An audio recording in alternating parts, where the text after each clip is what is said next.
Welcome to But Did You Die, the travel podcast where we get real about the good, bad, and totally unexpected parts of travel. If you're new around here, we're Angie and Rachel, sisters who've been everywhere, seen it all, and learned the hard way that not every trip goes according to plan. From epic adventures to hilarious disasters, we're here to share the unfiltered truth behind our travels. So if you're ready for some laughs, some honesty, and a whole lot of sisterly chaos, you've come to the right place. Let's dive in. It's good to be here in episode 31.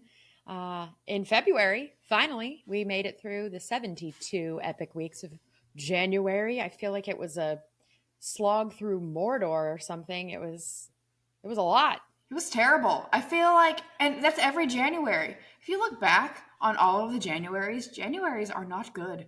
So, happy to be in February. Freaking finally.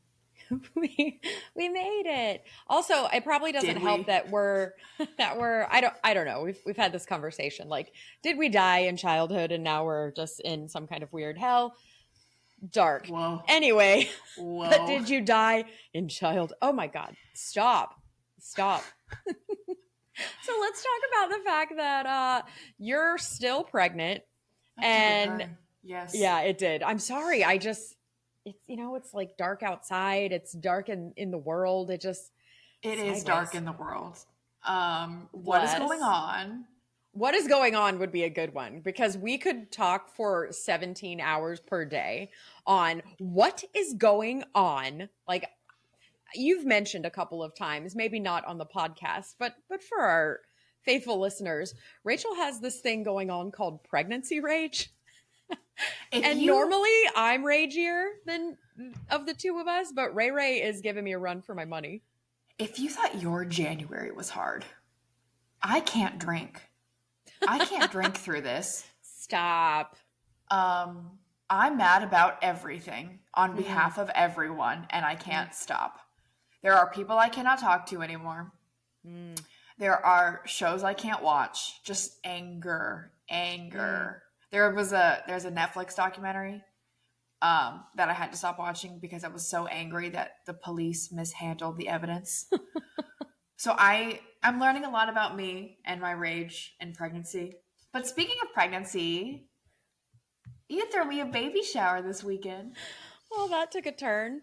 I did. That was lovely. I hope you enjoyed it. I was really afraid you were going to be mad at me, so I really pulled out all the stops. I didn't want to get in trouble.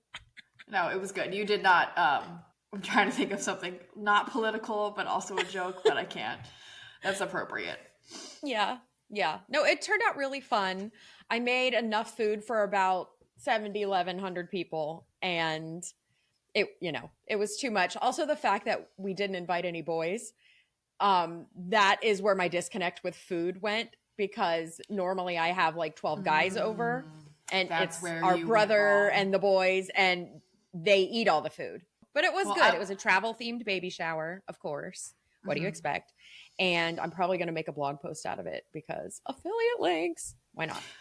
I would have eaten a lot more if I didn't have gestational diabetes. But anyway. Oh, here we go with even more bad news. Actually, it's not the end of the world we're discovering. It's not quite as bad as we thought, but it's still no fun. Yeah, I'm fine. I am, like, even Ben said I'm handling it well. And I'm like, it's just a thing that is happening and it's not terrible. There's much worse things happening to everyone else. Maybe that's the whole thing is that you're like, it could be so much worse. It could be a lot worse. At least you got some perspective. Yeah. Okay. Yeah. We gotta lock up this. The Super Bowl happened, and it was the most boring game of all time. In addition to, I didn't think the commercials were that great. Honestly, we're relying a lot on celebrities and not a lot on ideas. Yeah. Rage. Yeah. I don't know. It wasn't a great game in comparison to some recent games. And also, my little empath heart hurts for the people who lose. Like so much. And it was such a beating that it was all I could do not to cry. I had to go home and finish watching not at a Super Bowl party because I felt so badly for the Chiefs, which no, the Chiefs don't need me to feel badly for them. They still went to the Super Bowl. Like you're still in the NFL. Your life is great, whatever. But I was just sad. You get there, some people only get to the Super Bowl once, and it's just such a big deal. So it makes me so sad because there always has to be a loser. Yeah, but like think back to how happy and ridiculous their celebrations were in the past. It's like, okay, you guys had your moment. Like, Well, I'm they happy. get it. They Yeah. get it. And I'm just as happy for the Eagles. Like, I don't care who wins in this circumstance. But I'll tell you what, if the Jaguars ever make it to the Super Bowl, I'm going to be unwell because we'll probably lose and I'm just going to be unwell. I can't handle it. So let's just never go. The Jags, don't worry, we won't. Right? Du-vaaaaallll. Oh my goodness gracious. How have we not talked about this yet? We can't get into that. Is that guy still the coach after that? You know, I feel for him. Quick and dirty. Jaguars got a new coach. He said our tagline in the weirdest possible way a person could say it. And it's I don't know. It's a little too niche to be on SNL, but it could fully be like a whole yikes. You know, he's trying to get sense and it's still weird, but oh, no, where did we find this guy? I mean, whatever. It can't be worse than it's been. It's a rebuilding year. I've been saying that for 30 years. 30 years.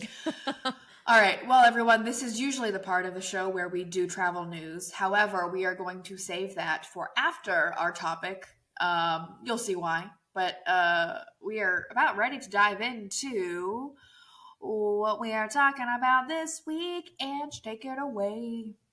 So I just got back from Tupelo, Mississippi. This was my second visit there, actually. The first was in 2021, pre-kids, like pre-adoption, pre-so many things. So much has changed with me. Not that much has changed in Tupelo. There's some new hotels, there's some new restaurants, but by and large, it is still the same sort of adorable Mississippi town that has the cutest main street, that with the oldest department store, like the oldest family-run department store still in existence in the United States. It's called Reed's. It's been going since 1905. They also have Tupelo Hardware right across the street from that. The store where Elvis's mom bought him his first guitar on his birthday when he was just a wee one. So wow, it's all just sort of preserved. I think the main draw for Tupelo for many, many years has been Elvis. I think January would have been Elvis's 90th. So there's lots of big celebrations this year for the king. But yeah, that's where he was born. That's where he spent his young life. So there's one of the main things people do there is go to the birthplace. He was born in this little tiny house, and now there's a chapel on site. You get weddings there, and there's Elvis music everywhere you go, and just like a lot of tributes to his life and his impact on music and his impact on the town. So kind of cool. If you don't know anything about Elvis, it's still cool. I think a lot of people are like, okay, well, that doesn't have anything to do with me. If you start paying attention, you will be shocked how quickly an Elvis reference just sort of like bubbles to the surface in your life. There is so much woven into American culture from his songs, just from his time on earth creating music. Really interesting if you just start listening for it. Like when you say something like, thank you very much. Like our dad says that all the time. And I was never necessarily. That's a dad thing. I didn't. That's an Elvis thing? It's an Elvis thing. Yeah, it's an Elvis thing. And there's so many things that are Elvis things that once you start paying attention, you're like, oh my gosh, Elvis actually does have an impact in my life somehow. Yeah, even if you have little kids, if they've ever watched Lilo and Stitch, Elvis is all in that movie. And you might not even know that it's Elvis. And there's a new Lilo and Stitch coming out, a live action. But I noticed that on the Super Bowl. It was so funny. Nobody was paying attention. And then they were like, what's on the field? What is that? And it's the cutest little Stitch. It was very cute. Oh, the dogs noticed, that's for sure. I'm sure they did. Well, Nora did. I'm sure that's cool. Nora did. Yes. Question for you. What airport do you fly into to get to Tupelo, Mississippi? So Tupelo has a very tiny regional airport, like one little waiting room, one flight, I think, that comes in and out. Its contour comes from Nashville and Dallas. So you got to connect in those places. So I went all the way to Dallas and then backtracked, but that's okay because Dallas has Pinkberry. So, hey, And Charlotte Airport got rid of it, right? Yeah, they did. So I don't like to go there anymore. But yeah, that allowed me to fly on American Airlines. So it's relatively easy to get to, but it is a smaller airport. So you can either fly in or conversely, I actually thought about driving for this trip because it's about a 9-hour drive from Jacksonville, which is far too long for me. But it's about that long when you factor in going to the airport, waiting for your flight, connecting, et cetera, et cetera. So yeah, I don't know. For me, I could have probably done it either way. So how many days were you in Tupelo? We were only there for 3 nights. And I think most people, that's probably about right. 2 or 3 nights. People end up there. They have a ton of sporting events like cheer competitions, softball tournaments, a lot of youth kind of stuff. So you might end up there for your traveling sport. They also have an arena. It's called the Cadence Bank Arena. And the rodeo was in town this weekend. So there's always little events going on there. Yeah, like Monster Jam, maybe, fun things like that. So yeah, it's a really walkable little downtown. So cute. We stayed at Hotel Tupelo, which was not open last time I was there. Last time I stayed at like a chain hotel. This time I got to stay at the cute little boutique that has the most adorable restaurant downstairs that's like Costa Rican surf bar themed. Whoa. Completely unexpected. It's called Yobos. So not Jobos and not Hobos. It's Yobos based. Yeah, you could confuse how it's said, but it's Yobos. And tons of good food. Queso and really good mocktails. So super good. Loved the hotel.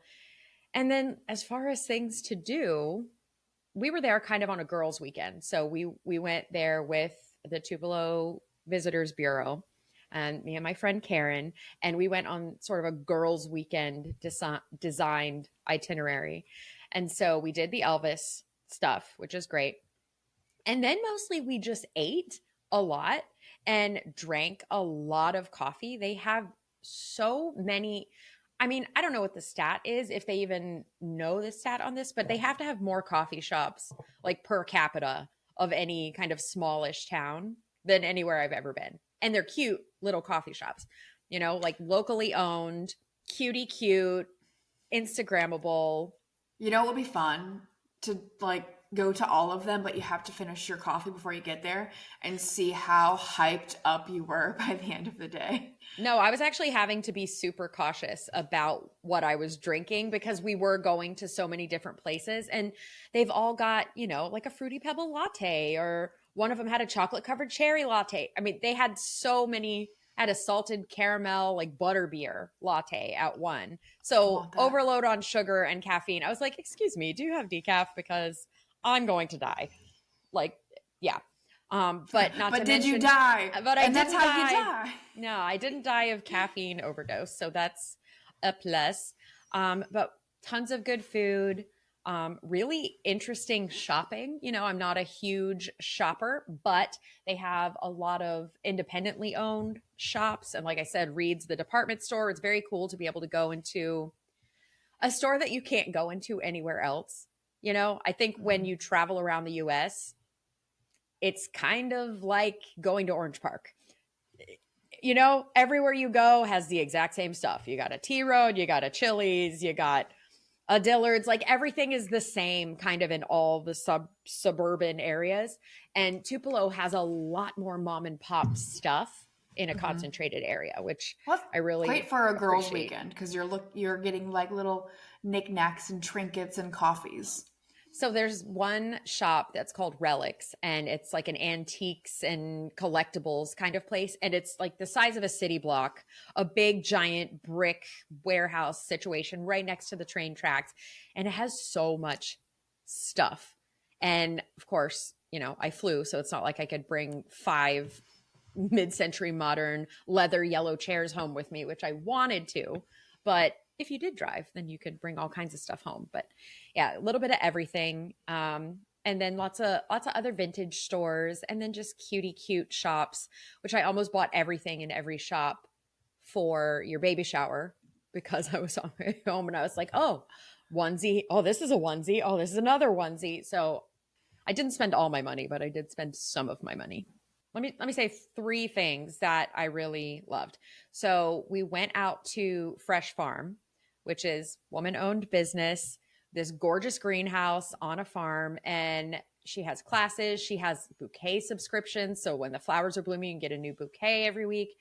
And she has a little trailer. Oh, I can't remember the name. I think the trailer's name is Pearl.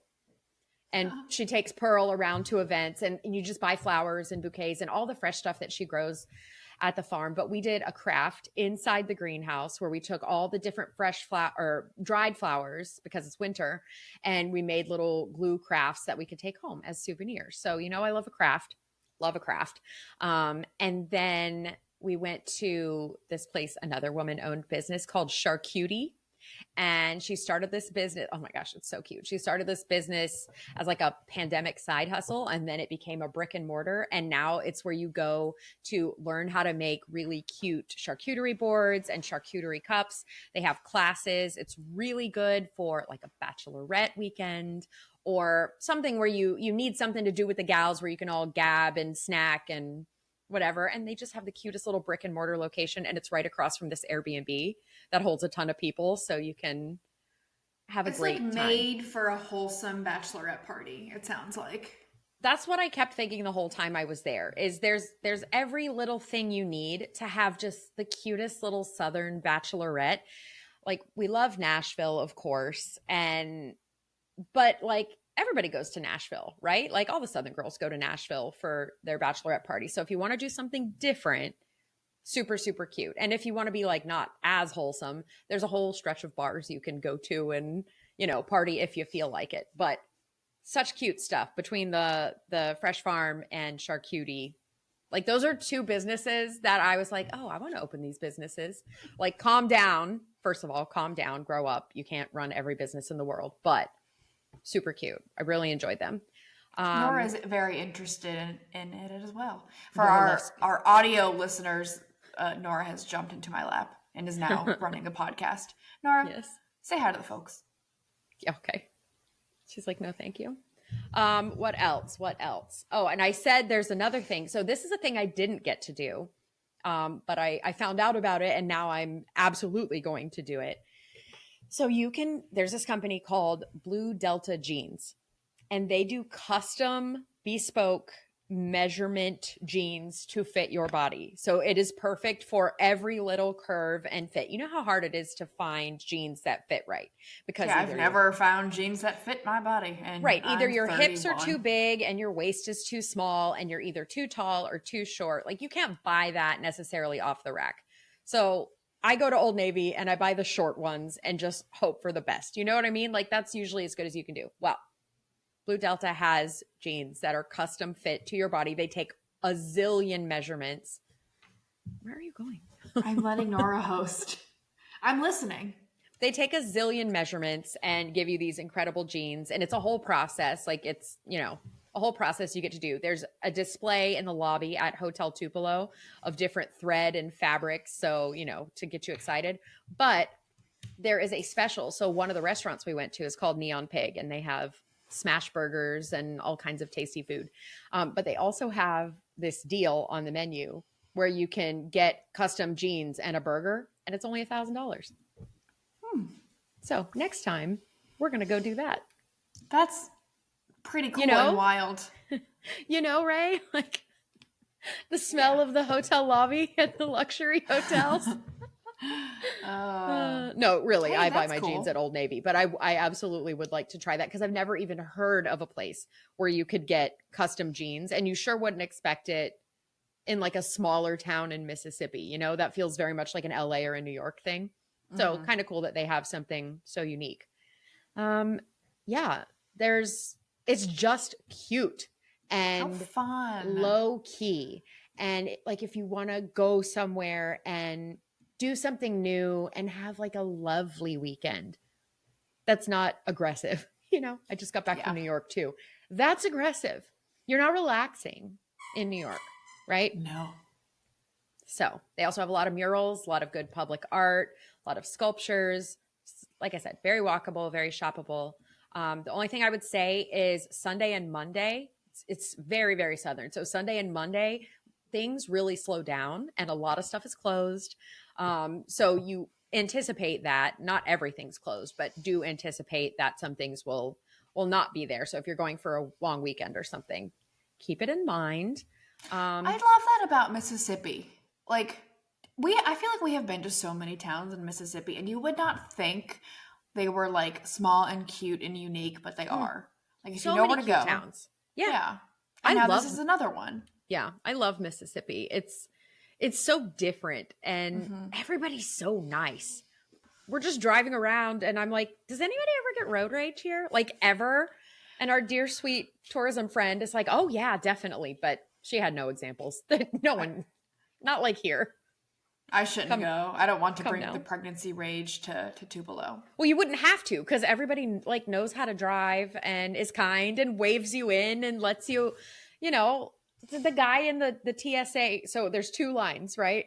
For the 10 people getting on the flight. There's the pre-check line and the regular line. And he's in the pre-check line and I'm in the regular. He's like, just go on ahead. And I'm like, you literally pay for the privilege, you kind man. And he's just, people are just polite. So I enjoyed it. I would say you may find yourself in Tupelo, if not for a cheer competition or something like that, maybe on a road trip on the Natchez Trace Parkway, which is part of the National Park System. It's 444-mile road that follows like an ancient trade route for the Native Americans. We've been to the beginning of it. Now I've been to the middle of it. I've never driven the thing at all, but I would really like to. So someday I am going to do that. That's cute. That's fantastic. Do you remember the beginning of it? Of the In Franklin? Yeah. Yeah. It was like in our not show. long ago. Yeah. It was longer than you think. It was like 3 years ago. Okay. It was 30 years ago. It was like 4 years ago. Life isn't real. Well, that's so cute. I love it. Adorable. You know, a lot of times in our show we have a disaster, but you do not have a disaster. But this is where the travel news will tie into the disaster. So January was crazy. There were lots of plane crashes, very scary, which kind of makes you kind of like want to rethink airplanes. But how do I say this nicely? We don't need to worry about air travel, even though sometimes I worry about air travel, right? Yeah. I say this as someone who watched 3 hours of footage of the various plane crashes on the way, like while I was flying last week. And that was dumb. There have been a lot of articles coming out this week about aerophobia, which is the fear of flying, because of the crashes in Philadelphia and DC and others that have happened. Nothing that was like commercial or, you know, quite that, I don't know, big news, but there have been other ones since then. There's been one in Alaska. There was just one in Scottsdale. So I'm reading this stat that 25 million adults in the US have aerophobia. I'm not surprised. I don't think you do, because there's a difference between a phobia and anxiety.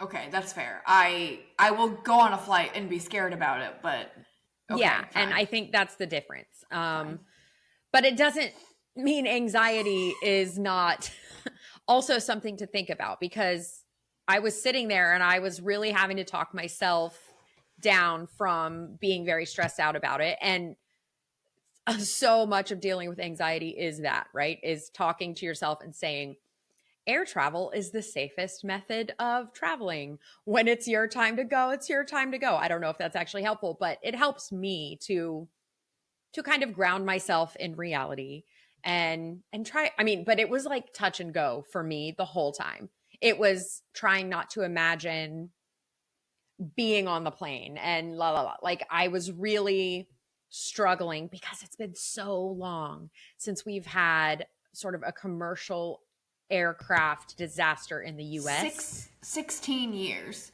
Yeah, that's a long time. Here's the thing. Years? It's been 16 years since the last commercial airline crash. But small planes that are not commercial crash every day. the average person, we are not on those planes, so we don't have to worry about it.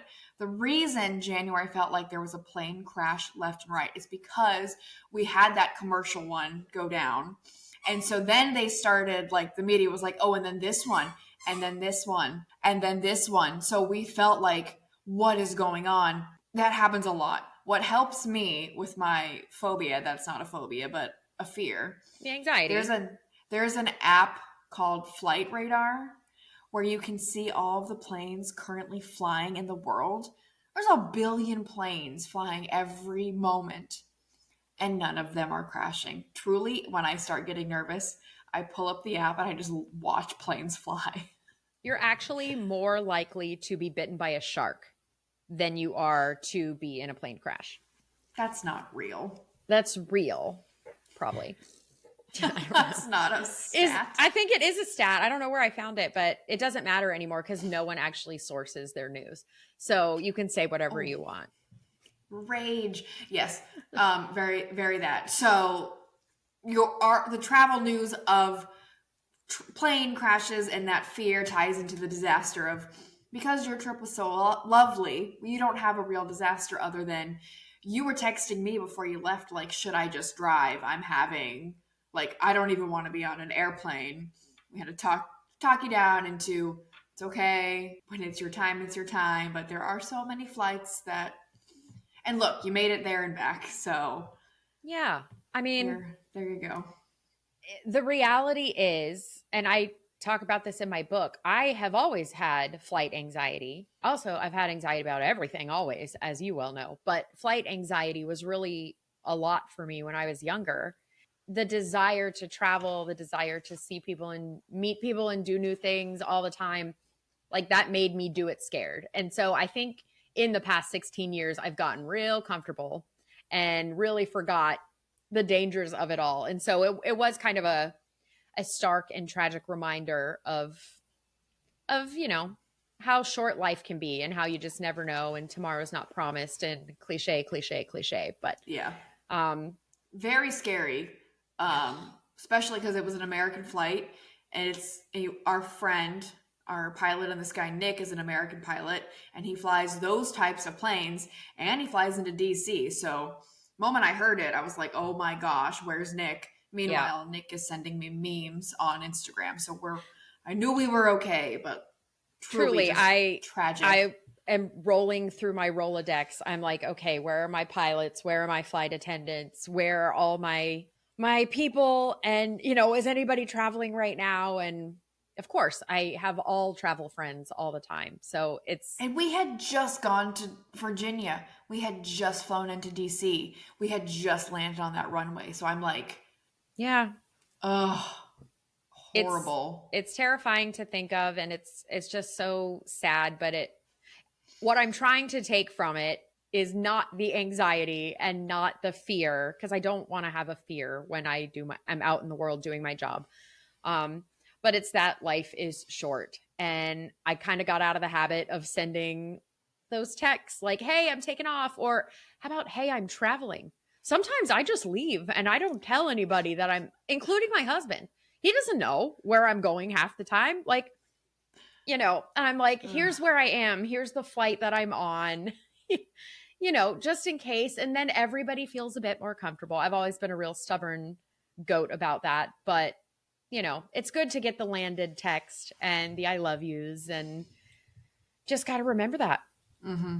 I guess that's the travel tip. Don't watch plane crash videos like I did, because that was dumb. But you need to know the things that help you when you're feeling anxious.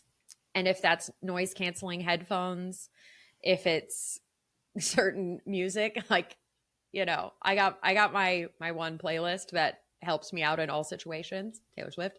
So that works. If you are capable of drinking on a plane, for some reason that like drops my blood pressure and I basically pass out if I have one drink. So I can't really do that. But also Rachel is pregnante, so there will be no drinking on a plane for her, but deep breathing, holding your blankie, saying prayers, like whatever, you know, meditating on positive things, whatever it is, kind of be ready to do that. And don't wait till you're on the plane and sweating and about to throw up to be like, oh, I should have thought about the stress. If you think it's something that might stress you out, just be ready. Sometimes if the turbulence is bad, I'll put on like or like an action movie or or Guardians of the Galaxy because they're doing space fighting. You kind of feel, and so it's more 4D for me than scared. I don't know. It's like a ride. Yes, like a ride at Universal. Because I know turbulence is nothing, so I'm turning it into fun. Smart. That's a great travel tip. That's really smart. That's really. Thank you. Yeah. You're a genius. You're the smartest one. All right. What are we doing this week? Oh my gosh. We have so many changes coming. So many massive, monumental changes coming to our lives. You're having a baby. We got some big stuff going on in my life that I can't talk about yet, but will soon, probably. Are you pregnant? Gosh, no. Ew, gross. Okay. Disgusting. Why? No, that's why you're having a baby, so I don't have to have a baby. Also, I'm taking control of your baby. I will be. Sure. Good luck getting it out of Ben's hands. I know. You're so right. You're so right. We're going to be fighting over that baby. Just that poor baby. You're going to have like 5 more just so we can share the love. You might not want to do that. We'll see how it goes. You only have 10 weeks to go, 9 weeks to go ish by the time this comes out. 9 like 9 weeks tops. Tops. More baby showers. So excited. Putting the nursery together. Having a child. The huge. 2025, baby. It's literally. It's really shaping up to be insane in so many ways. But I'm hopeful that January is as bad as it's going to get and the rest of the year is going to be fantastic. I don't see how it could turn around, but that's pretty hopeful. Anyway, hey everyone. Thanks for listening. Here's another tip. Stay off the internet because holy moly. Everybody listening, if you have any destinations that you'd like us to talk about, visit, if you know we've been somewhere and we haven't talked about it yet and you want the inside scoop, please send us a DM, send us a text, come over, bring a snack, and we will totally talk about it. If you want to tell us about your disastrous but did you die experiences, we would love to hear that too. Stay tuned because there's so much more to come. Yeah, thanks for tuning in to another episode of But Did You Die, where travel mishaps are just part of the adventure. We hope you enjoyed the ride and maybe even got a good laugh along the way. Remember, the journey isn't always perfect, but as long as you're not in an actual emergency room, it's all part of the experience. Ain't that the truth? Until next time, keep exploring, keep laughing, and even if things go sideways, just ask yourself, but did you die? Bye.